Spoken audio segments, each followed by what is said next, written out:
I am vehemently opposed to capital punishment. But if I made one exception, it would be for high school teachers who kill people's love for history.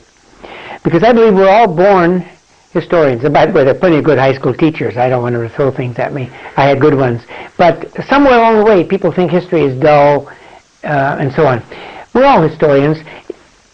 If you are a baseball fan, any sports fan, you're constantly being historical about Muhammad Ali and Joe Louis, about Babe Ruth, about Mickey Mantle, about Pele, or whatever.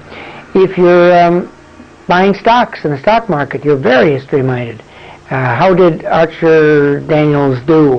What did happen when Firestone had bad tires? What happened in previous mergers? How can we avoid a depression in the light of 1929? Now, none of them give a precise answer to the question.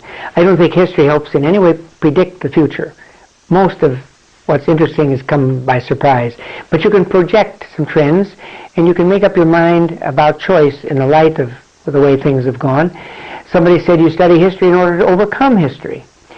Another one has said if you don't know history, you'll be a victim of recent bad history.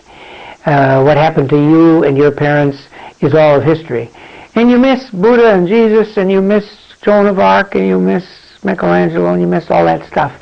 So what we have to do is remember history is basically a story. It's about people. People are fundamentally interesting. And everything we do to awaken people to that. William Faulkner, in his Nobel Prize, talked about the past. He said, it isn't even past. It's with us. Every word I'm using has a history. We call it etymology, and it's really interesting to dig up where words came from. Every gesture, every phrase. If I go this way to say no and this way to say yes and give somebody a kiss, that's culturally conditioned.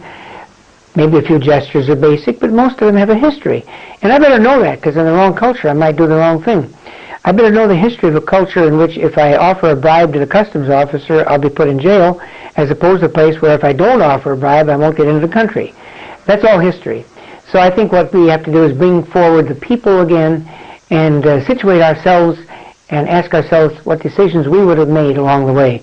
And no history is more interesting, I think, than religious history, because here people are making up the decisions about the little things of life in the light of what they believe to be a bigger story.